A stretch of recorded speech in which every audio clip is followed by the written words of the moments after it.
Well, welcome to this month's Ask Your Herb Doctor. My name is Andrew Murray. My name's Sarah Johannesson Murray. For those of you who perhaps have never listened to our shows, which run every third Friday of the month from 7 till 8 p.m, we are both licensed medical herbalists who trained in England and graduated there with a degree in herbal medicine. We run a clinic in Garberville where we consult with clients about a wide range of conditions, and we manufacture all our own certified organic herbal extracts, which are either grown on our CCOF certified herb farm or which are sourced from other certified organic suppliers. You're listening to Ask Your Herb Doctor on KMUD Garberville 91.1 FM, and from 7:30 until the end of the show at 8 o'clock, you're invited to call in with any questions, either related or unrelated to this month's topic. The number here, if you live in the area, is 923-3911, or if you live outside the area, the toll-free number is 1-800-568-3723. We can also be reached toll-free on 1-888-WBM-HERB for further questions during normal business hours, Monday through Friday. So this month, we're very pleased to welcome Dr. Ray Peat onto this live show. I know our listeners are keen to hear what 40 years of experience has revealed concerning areas of your expertise, Dr. Peat, in progesterone and related hormones, and how physiological differences can be made in one's health by relatively simple dietary changes, along with, in some cases, alternative treatments, and particularly in some cases, the addition of thyroid hormone supplementation. So, Dr. Peat, thank you for being our guest speaker this month. Yes. Hello. Hi. For those listeners who are perhaps not familiar with you, Dr. Peat, could you just outline your academic and your professional career? First I was studying the humanities, literature, linguistics, and I worked on master's degrees in several departments, and it was about 12 years in which I taught humanities and worked at several universities before I went back to graduate school to work in biology. And that I had been interested in biology all through the 1950s and 60s, but I considered the dogmatism to be more than I wanted to deal with. Mm-hmm. But after going through 5 or 6 other graduate departments, I learned that just keeping your mouth shut, you can get through just about any department if you don't ask questions and challenge people. Right. Okay. All right. Well, perhaps then to start, I know we've mentioned on previous shows in the last month and the month before that, I know we've mentioned the importance of thyroid. Perhaps would you explain the physiological importance of a correctly functioning thyroid to our listeners, and what symptoms would be experienced by a person with a low thyroid state? All of the higher animals require thyroid to survive and to differentiate. Without any thyroid function, we would just be basically like a fungus. And the brain is the organ that's most responsive to the thyroid hormone, and it's the one that uses the most oxygen and burns fuel at the highest rate. And all of the oxidative processes that are required for high sensitive functioning of any organ, all of that depends on the thyroid hormone. So the difference between us and a bacterium or a fungus is the thyroid largely. So it's really a master controller. Yeah, it's the master gland, and it even is more basic than the pituitary, which they often call the master hormone. Okay.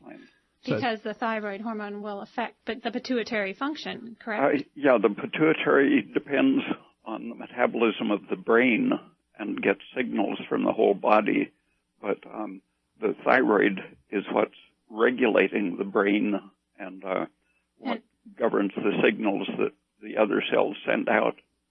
So if a person's brain isn't utilizing oxygen efficiently, then their thyroid that's probably because of their thyroid gland, and then their pituitary won't operate correctly. Do I understand this? Yeah, and the thyroid keeps the energy of all cells up and makes them ready to work. But a lot of people have thought of the thyroid as an exciting hormone. They have heard that it'll make them burn calories faster and lose weight and so on. And so they think of it as similar to speed or adrenaline, but actually it works in the opposite direction.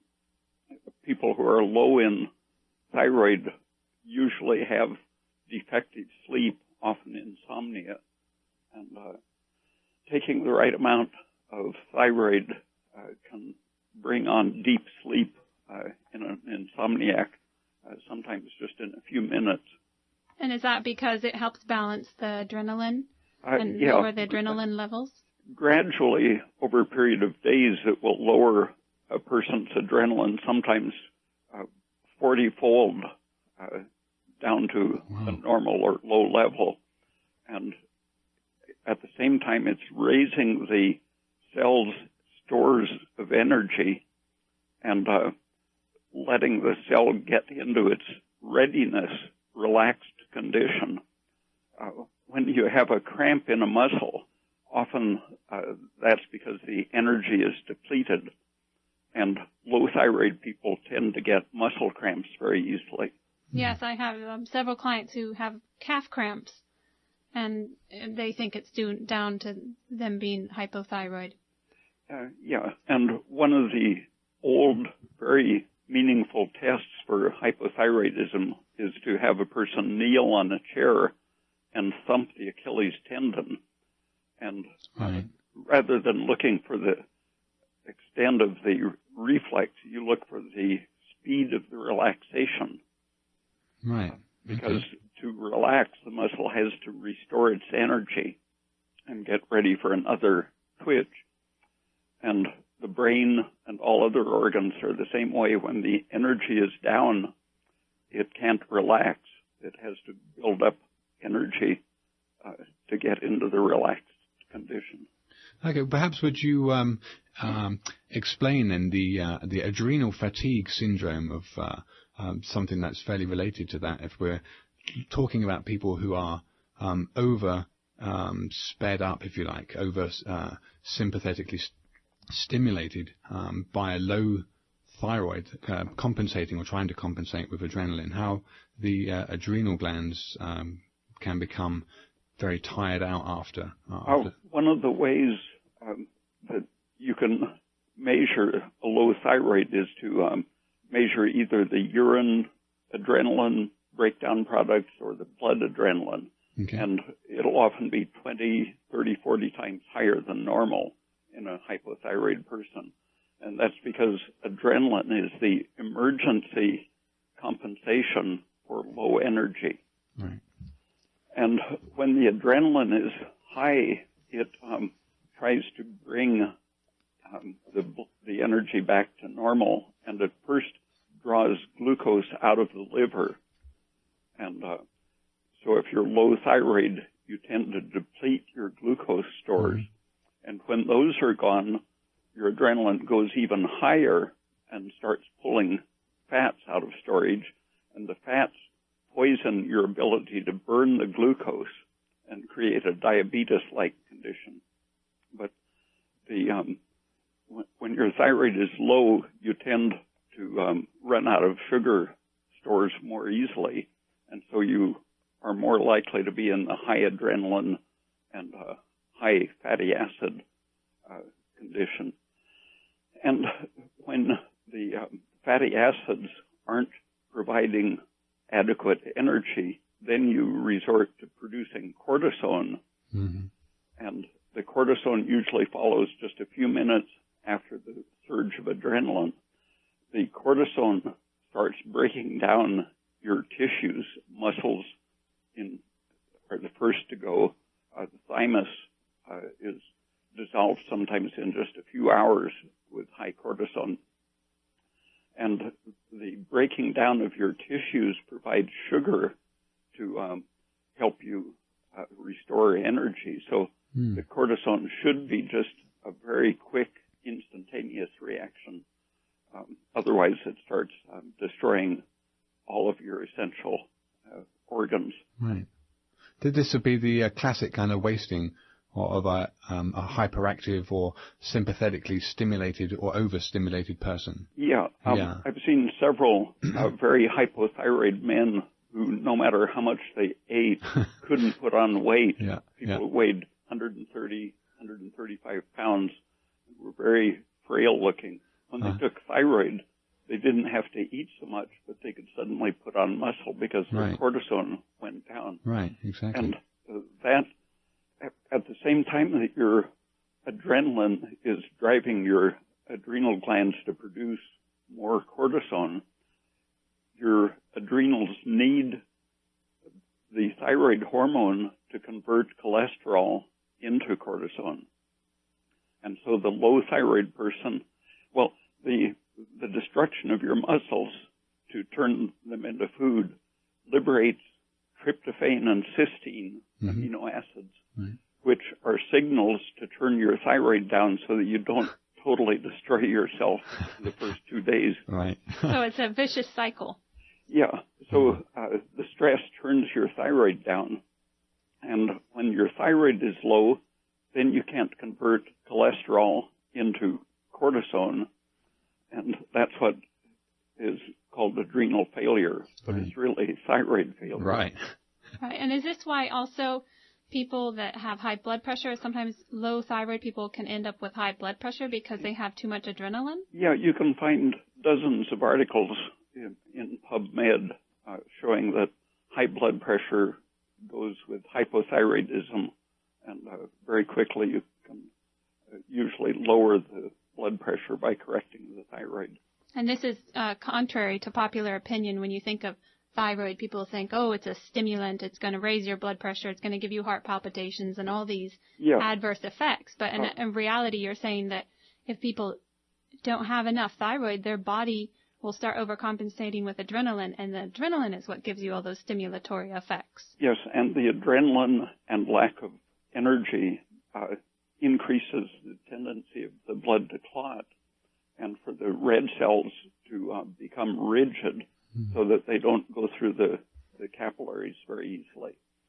And so the blood is thicker and harder to pump, and that tends to cause high blood pressure and heart problems such as rhythm problems. And even increase of possibility of a stroke, correct? Yes.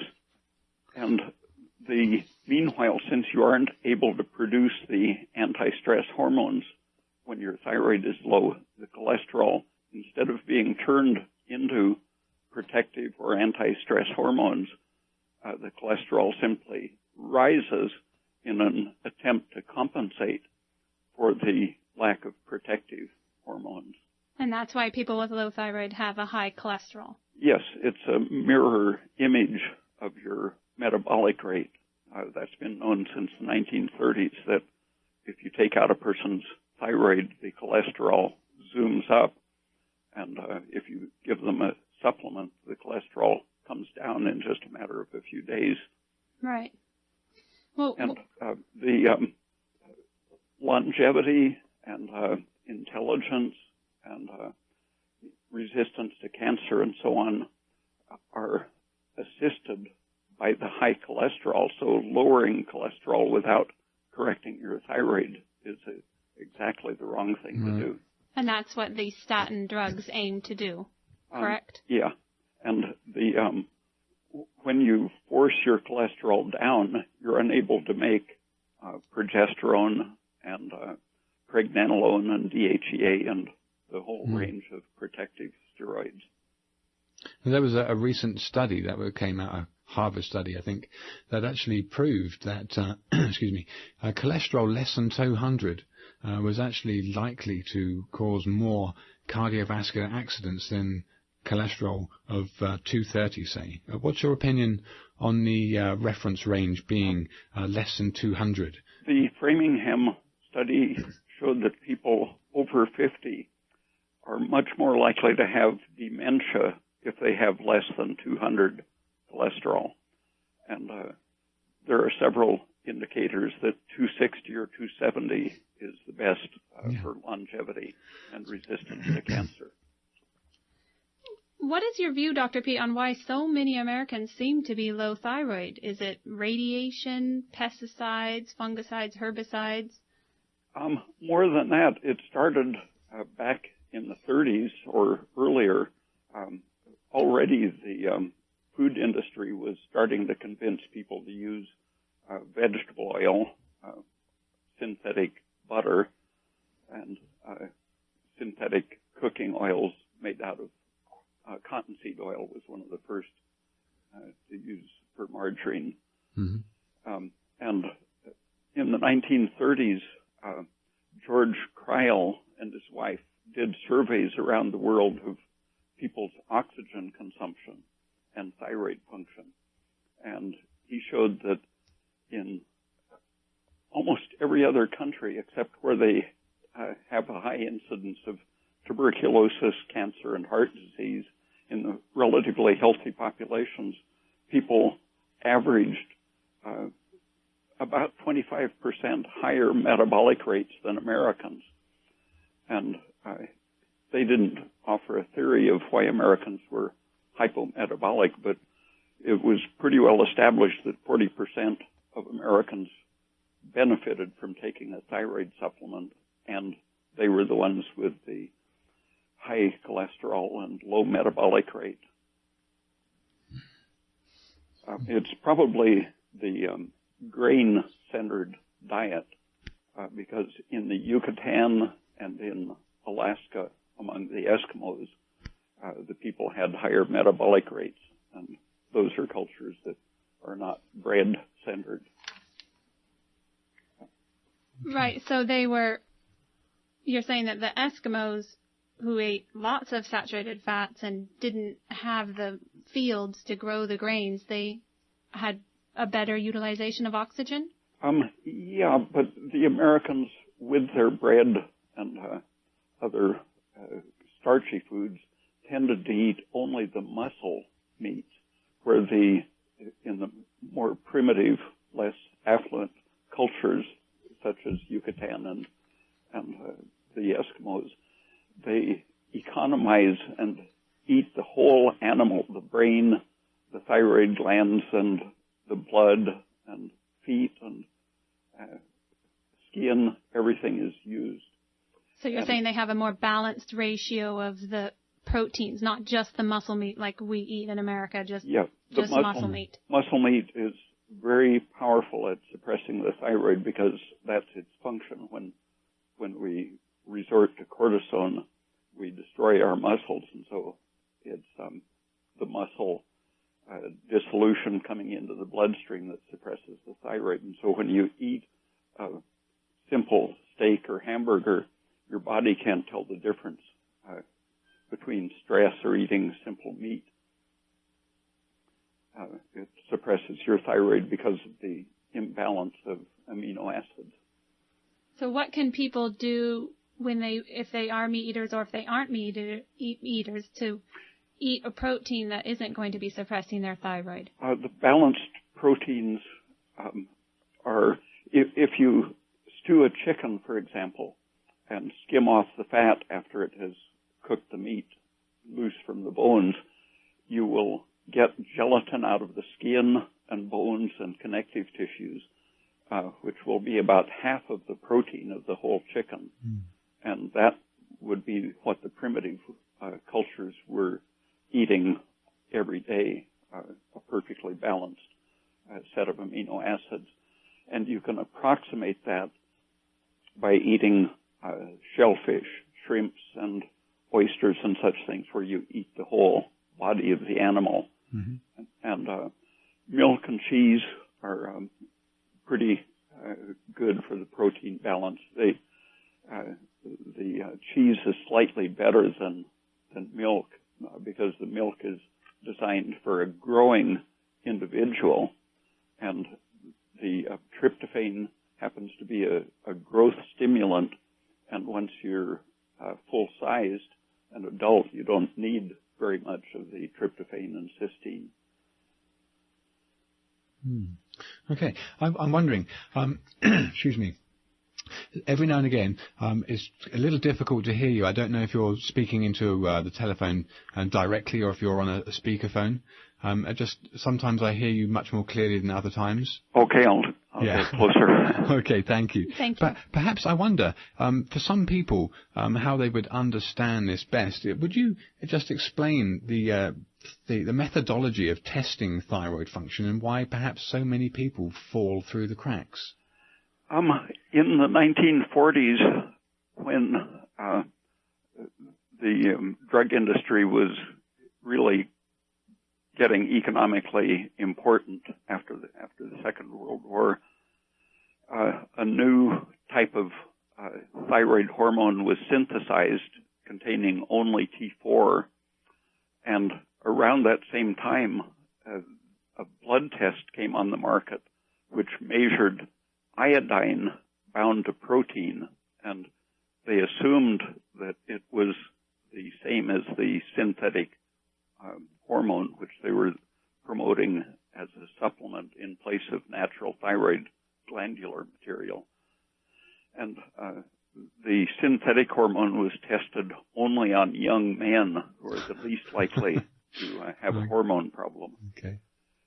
But the range of people showing a deficiency of protein-bound iodine, since they thought they were measuring the thyroid hormone when they measured the iodine carried on a blood protein, they found that only 5% of the population had low protein-bound iodine. And that went through the culture to sell the test. They said, this is the scientific measure of the thyroid hormone. And they convinced doctors that 95% of the population didn't need thyroid, even though the symptoms established up to about 1940 showed that everyone with that cluster of symptoms, dry skin, falling hair, constipation, insomnia, lethargy, and so on, benefited from taking thyroid. They were no longer given thyroid because of this idea that only 5% were deficient in blood iodine. But in the 1960s, it turned out that this protein-bound iodine had almost nothing to do with thyroid function. Right. And it was found that the real thyroid hormone was T3, not thyroxine.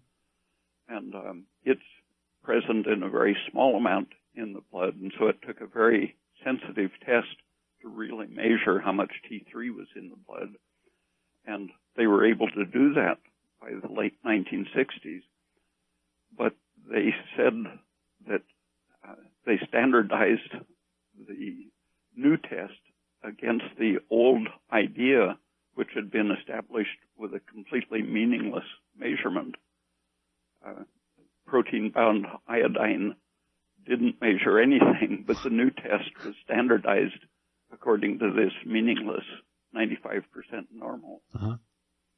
So now it doesn't matter how accurate your test is, and if you're really measuring the right substance, if you keep the idea that statistically only 5% are hypothyroid, then you're not going to be treating the people who need it.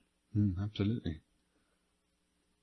Okay, I think this is probably a very good time to lead on to the same finding, as it were, things being set 50, 60 years ago as being fact and not being challenged until relatively recently. And I think one of the most, it's probably going to be controversial and shocking to a lot of people, but we have talked about it before in the past, the whole controversy of polyunsaturated fats, the fats that are good for your heart, good for your cardiovascular system and good for your heart, versus the saturated fat of our ancestors using lard, cooking with beef fat, etc. being bad for you and heart destructive or bad for your heart. How do you... This really started with the paint and plastics industry learning how to make paint, varnish, and plastics out of petroleum, where previously fish oil and seed oil, linseed oil in particular, had been the basis of paints, varnishes, and plastics. And linseed is the same as flaxseed, correct? Yes. And the petroleum chemists learned how to make paint very cheaply out of petroleum, and so the farmers and the industry that had been producing paint stock had no market. And first they used some old research which had already been disproved in the 1940s. The George and Mildred Burr claimed that unsaturated fats were essential nutrients. And in the early 1940s at the University of Texas, people working on the B vitamins showed that what the Burrs had created was a B vitamin deficiency by not feeding their animals a balanced diet. And Burr himself demonstrated that animals without the unsaturated fats had an extremely high metabolic rate, about 50% higher than average, sort of like the Yucatan or Eskimo people relative to Americans. And even though Burr demonstrated that his fats lowered metabolic requirements, it apparently didn't occur to him that maybe the diet he was feeding didn't have enough of some other nutrient. The lab in Texas showed that it was specifically vitamin B6 and zinc, which were deficient in the diet that George and Mildred Burr. And not actually the polyunsaturated oils. No, the polyunsaturated oils were simply suppressing metabolism so that rats didn't need so much food. And the pig farmers knew about that, and they applied it by giving the polyunsaturated fats to their pigs to fatten them by suppressing their metabolism so they wouldn't need so much food. So the polyunsaturated fats actually increase your weight, increase your fats, while lowering the number of calories you need and can burn. Is it right to assume that polyunsaturated fatty acids have a slowing effect on thyroid function? Yes, a group of experiments in France showed that they block the secretion of the hormone from the thyroid gland itself, block the transport on proteins in the blood, and block all of the cell's functions in response to the thyroid hormone. So there are 3 or 4 very specific places where the polyunsaturated fats directly block the function of thyroid. So it's good for fattening pigs, but this research was useful to the industry who didn't care about the health of the pigs or how long they lived, just that they were very cheap to get fat. Right. And can you outline for our listeners, please, or list the different types of oils that are in our food chain today that are very high in polyunsaturated fats? Safflower oil, cottonseed oil, corn oil, and flax and soy. Canola isn't quite so bad, but it's still toxic. What about sunflower? Sunflower is pretty bad. And what about fish oils? It's worse. But the good thing about fish oil is that it's so unstable that most of it doesn't survive to reach your bloodstream where it would inhibit your thyroid function. So it breaks down into other compounds which are actually toxic, and the first thing you see affected is the immune system. The breakdown products of the spontaneously oxidizing fish oil include acrolein, which is a carcinogen, and ethane, which you can measure on the breath after people eat fish oil. But all of these, or several of these toxic breakdown products, are immunosuppressive, and so they have an anti-inflammatory effect that in the short run makes them seem beneficial. And that's why people who take fish oils say they notice a benefit, that they have their joints are easier to move, or their skin conditions have resolved, maybe things like psoriasis that are due to an overactive immune system.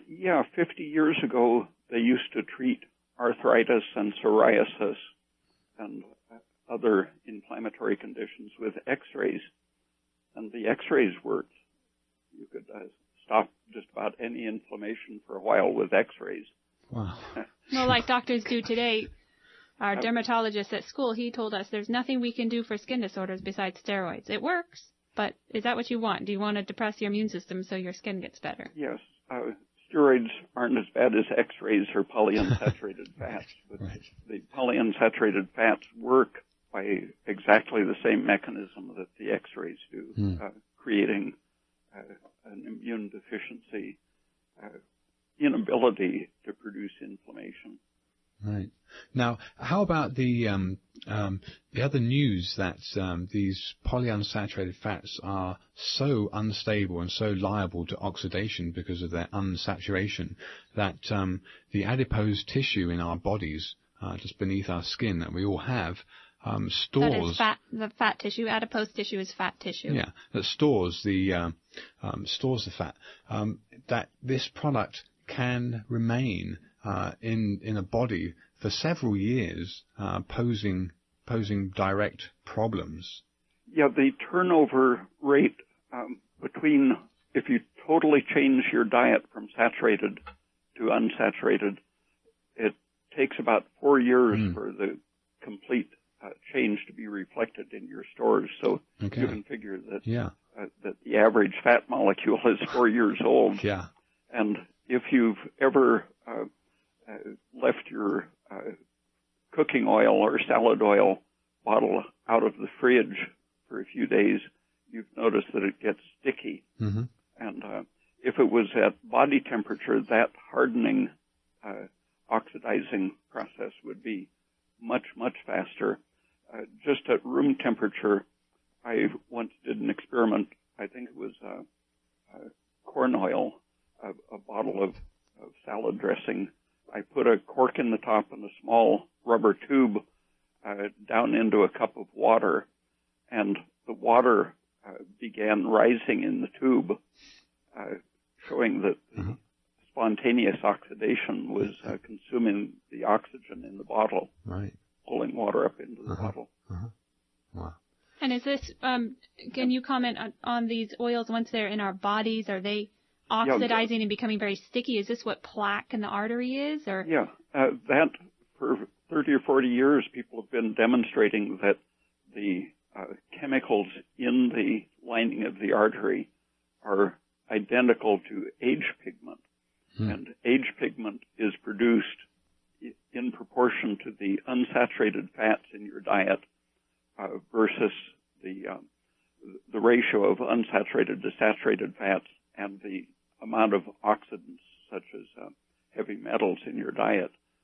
And the bloodstream is constantly oxygenated, and your whole body is at a high temperature that makes it easy to oxidize the unsaturated fats. But in the bloodstream, every time you draw fats out of your storage, they have to circulate through the bloodstream.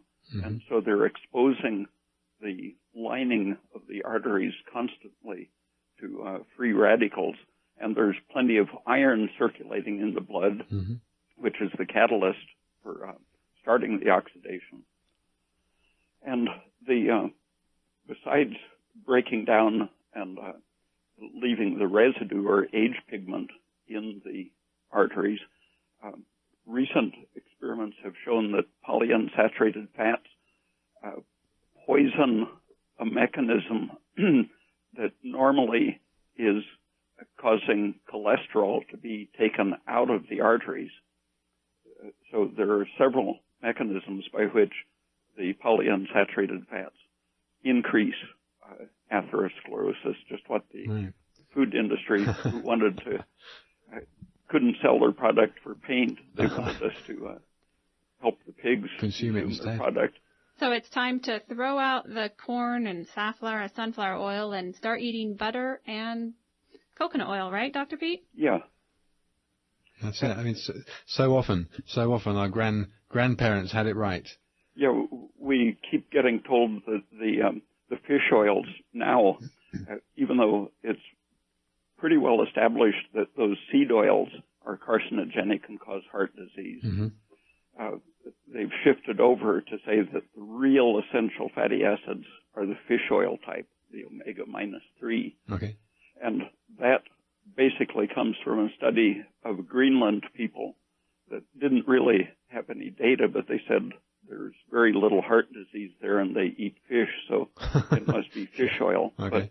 But a more recent study, just 2 or 3 years ago, of Alaska Eskimos showed that they, eating fish, have the ones who eat a lot of fish have no less heart disease than the ones who don't eat fish. And a study on the other side of Canada found that if you look at the amount of omega-3 fats or fish oil in their tissues, the Eskimos' pollution, such as PCBs and mercury, exactly correspond to the amount of fish oil in their tissues. Right. Yeah, I'm sure.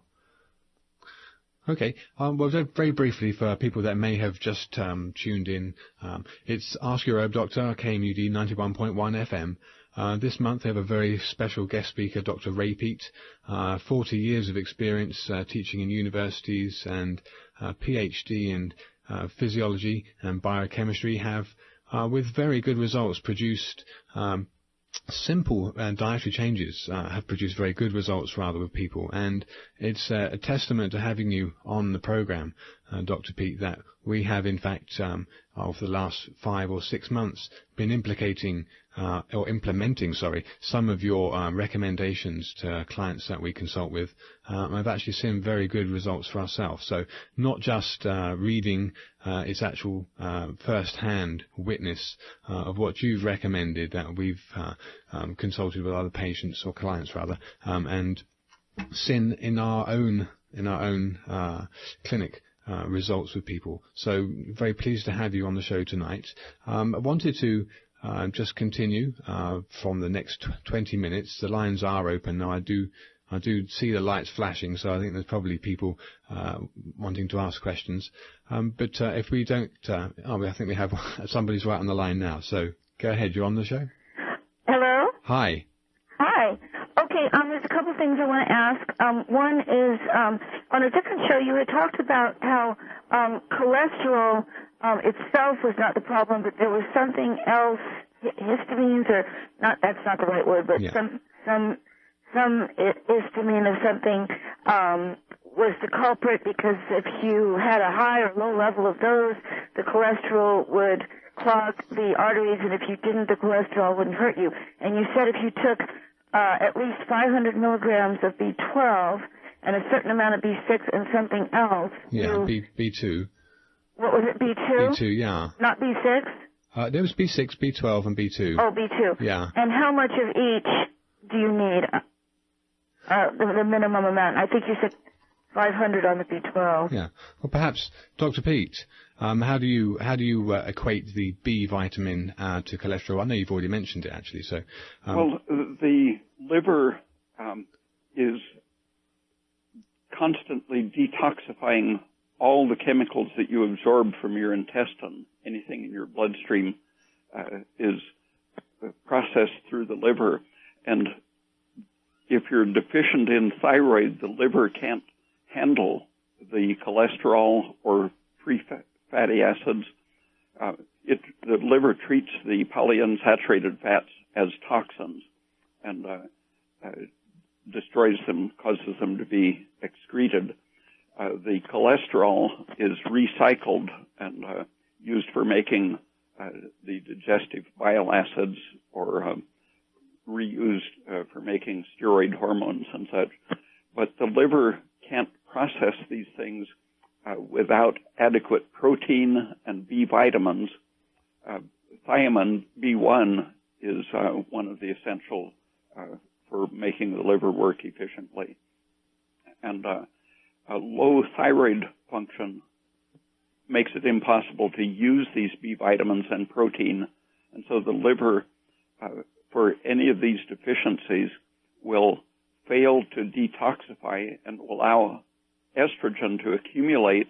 The estrogen activates the mobilization of free fatty acids, exposes your arteries to more oxidative damage while suppressing your thyroid function and creating a vicious circle. So I usually advocate eating a high naturally rich in vitamin diet, and eggs and liver are probably the richest sources of all of the essential nutrients for liver function. But if you eat too much liver, it can act like too much muscle meat and suppress your thyroid. Too much keratin or vitamin A can also suppress your thyroid. So I recommend lots of liver and eggs in the diet, but only if you're balancing with the right amount of thyroid function so that your liver has all of the factors that it needs to process out the toxins. And how much vitamin B12, B6, and B2 do you think a person needs? It varies according to your metabolic rate. Like the Burr's experimental rats, if they were eating a lot of unsaturated fat, had very low metabolic requirements. And so well, let's say if you're not really into the... so is it okay to eat butter? Is it better to eat butter than you're saying? Oh, very good. Yeah, butter and coconut oil. What about olive oil? It's not as good as butter. And why do you say butter is good for you when so many people say it's bad for you? Well, for example, people have demonstrated that the polyunsaturated fats are what cause alcoholics to get cirrhosis and hepatitis. It isn't the alcohol. These researchers, Nanji's group at several universities in recent years, is showing that he can cure liver disease caused by polyunsaturated fats by adding butter and other saturated fats to the diet. Well, what about the glop in your arteries that you don't want? How do you get rid of that? That's caused by the vegetable oils primarily. Now, are you saying that omega-3s are not good for you? Yes, they're not. But we've been told that they're so good for you, and they're supposed to be good for your brain and antioxidant and good for your... Well, Alzheimer's disease is now definitely associated with inflammatory processes and free radical oxidative processes, which are supported by the polyunsaturated fats. And so is omega-3 a polyunsaturated? Yes. Well, then why do they say it's so important to have it in your diet? Well, they have to sell their products. They were saying the same thing about safflower oil and cottonseed oil for about 50 years. Those were the essential oils, and you should eat a cupful a day. Well, it does seem to make the arthritis in my knee better. Well, it's anti-inflammatory, but those are the oxidized breakdown products that suppress your immune system. And at the same time they suppress inflammation, they also suppress your ability to stop infections or to stop the spread of a tumor if there is one. Oh, well then so you're saying that omega-3s will depress my immune system? Yes, that's a very quick... This has been proven in several studies. How I like to look at this situation is, what did your ancestors eat? Did they eat processed fish oil that they had to have all these fancy machinery and vacuum sealers and everything to put this fish oil in a capsule, or did they just eat some fish occasionally? When a person, some of the studies that saw fish eaters were healthy, they had the product, the refined fish oil that they wanted to sell, so they said, oh, this is why the fish eaters are healthy. but the fish also are one of the best sources of selenium, other trace minerals, vitamin A, vitamin K, vitamin D. All of these are tending to be risk factors for the chronic degenerative diseases if you're deficient in them. So ocean fish are a very good source of the nutrients, but you want to eat the ones with the least fat because the fat is their worst component and the most likely to contain PCB. Absolutely, yeah. And also, I think you've commented before that you want to eat the smaller fish because they have less of the heavy metals. Yeah, they haven't collected so many metals such as mercury.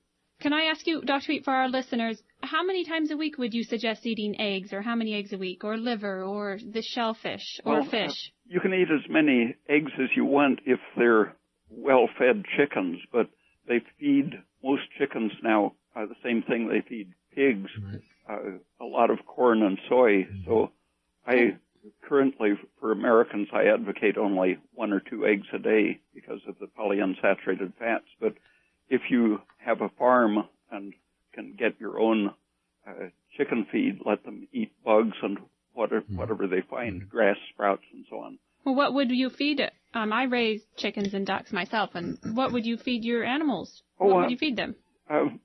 My friends in Mexico feed them lots of stale tortillas and table scraps.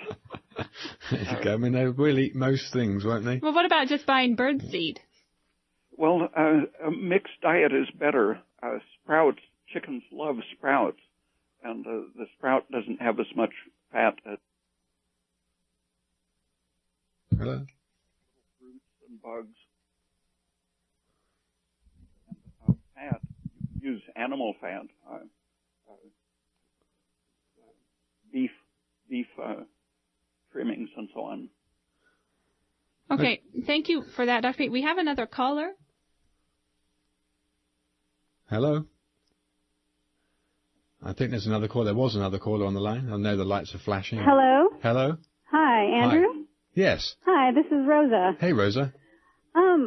I was curious to hear what Ray Peat thinks about the Ayurvedic oil change. I found it very interesting that he says it takes 4 years to change out the fatty acid composition of your cells. Mm-hmm.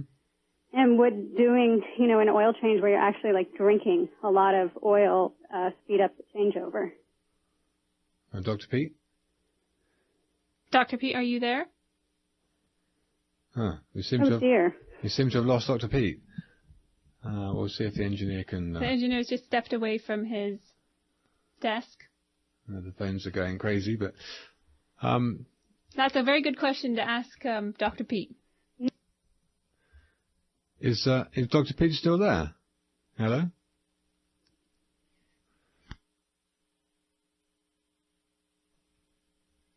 And I can't hear you either. Hello? Hello? Hello? Hi, you're on the air. Yes, I got cut off just about the time the engineer stepped away from the phones. I had a question for Dr. Peat. I have Hashimoto's disease, which is a disease of the thyroid, and I've been on 175 micrograms of thyroid since 1976, although it goes up and down as Hashimoto's does. And I would dearly love to find somebody who knows what the heck is going on, because MDs are not doing me any good. I completely understand, and Dr. Peat has offered to consult with clients through either Andrew or myself. We can consult with Dr. Peat on your behalf. That would be wonderful. And at the end of the show, we will announce the telephone number to call, and then Dr. Peat is willing to consult with clients. Also, could you spell his name, and could you tell me of any books he may have written on? Yes, he has written several books, and he has a website, and we will also give that information out at the end of the show. Okay. Oh, and he says butter, coconut oil, and what did he say about olive oil? In moderation. Yeah, in moderation. It's got 10% of the polyunsaturated fats on average, and so a teaspoon or 2 per day isn't enough to hurt. Okay, because I've only been using olive oil and occasionally sesame oil. I had high cholesterol, 330, and I thought I'd better bring it down, but I've been using plant sterols. Cholesterol is very good for a person. If you take I'm learning that. If you take an adrenal gland or an ovary and run blood into it, the amount of progesterone coming out the other side is directly proportional to the amount of cholesterol in the blood. And that depends on vitamin A and thyroid to be converted. And so when a person takes thyroid and sees their cholesterol quickly coming down, that's because they're making the defensive hormones like pregnenolone and progesterone. Right. Okay. And Dr. Pete, we had another question for you. Someone called in earlier and asked if, because you said it takes 4 years for these oils to convert over, if you have been eating polyunsaturated and you stop eating polyunsaturated oils and you start eating only butter and coconut, very saturated oils. Yeah, you only see a big problem in someone who's very fat. They'll take thyroid or use coconut oil, which can boost your thyroid while it's in your bloodstream.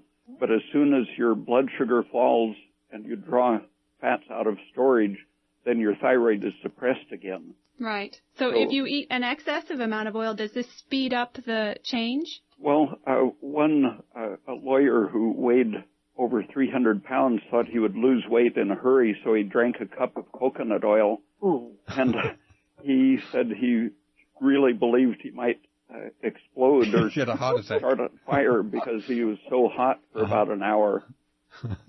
So you don't want to take more than about a tablespoon at once because you can notice your heart rate goes up, you breathe harder and get pinker for about 30 minutes to an hour after you take a tablespoonful.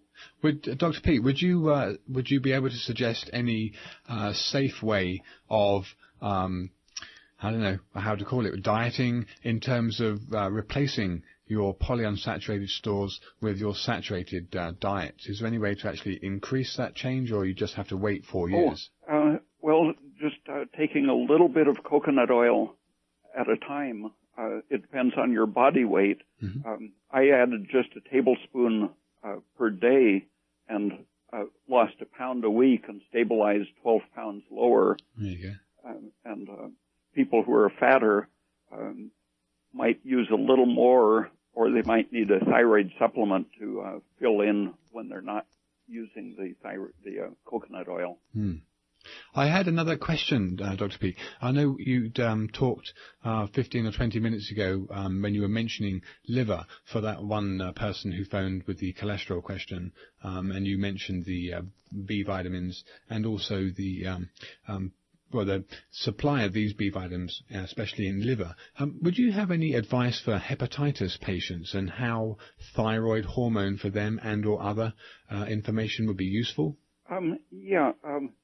Having a doctor who understands thyroid is convenient, and Mary Showman's website has a list of doctors in all over the country with patients' comments on what experience they've had with the thyroid prescribing doctors. And I've seen people with terminal cirrhosis who, after 6 months of using saturated fat, thyroid, and in some cases progesterone, the doctors saw no evidence of cirrhosis left, even though their liver had been very enlarged and rubbery. It was normal after 6 or 8 months. Fantastic. That's incredible. Well, it is 4 minutes to 8, so I think we should probably better start to wrap the show up right now and give out information for people who've listened to this show. It's been a real pleasure to have you on the show, Dr. Pete. Thank you very much for joining us. Okay. And how many books have you written, Dr. Pete? I published 4 or 5, I guess. And they are available to buy on your website, is that correct? Yeah, you can see a description of them on the website. And Dr. Pete's website is www.raypeat.com, and that's spelled RAYPEAT.com. And like I mentioned earlier to the other caller, if people would like to consult with Dr. Pete, they can consult with either Andrew or myself, and we will consult with Dr. Pete on their behalf. Our toll-free number is 888-926-4372, and that translates as 1-888-WBM for Western Botanical Medicine, herb, H-E-R-B. So, once again, Dr. Pete, thank you so much for joining us and sharing your wisdom with those people who've tuned in today. Very much so. To those of you who have ears, let them hear. I'm always very happy when the traditional dogma is overturned by the truth, and the truth is out there. There's plenty of information, so just don't stop searching. If you get an inclination, just follow it, and you know what? You might just get some very good results from it. So, until the same time on the third Friday next month, Sarah? Thank you, Dr. Pete, for giving a lot of clients and patients hope that with proper nutrition and some supplements and a good diet, they can really overcome and become much more healthy. Yeah. Like I said at the beginning of the show, the reason that we invited you on, as much as anything else, with your wisdom and your experience, is because we've actually seen the difference ourselves. So, thank you very much. Okay, thank you. Have a good night. Thank you very much for joining us. Good night.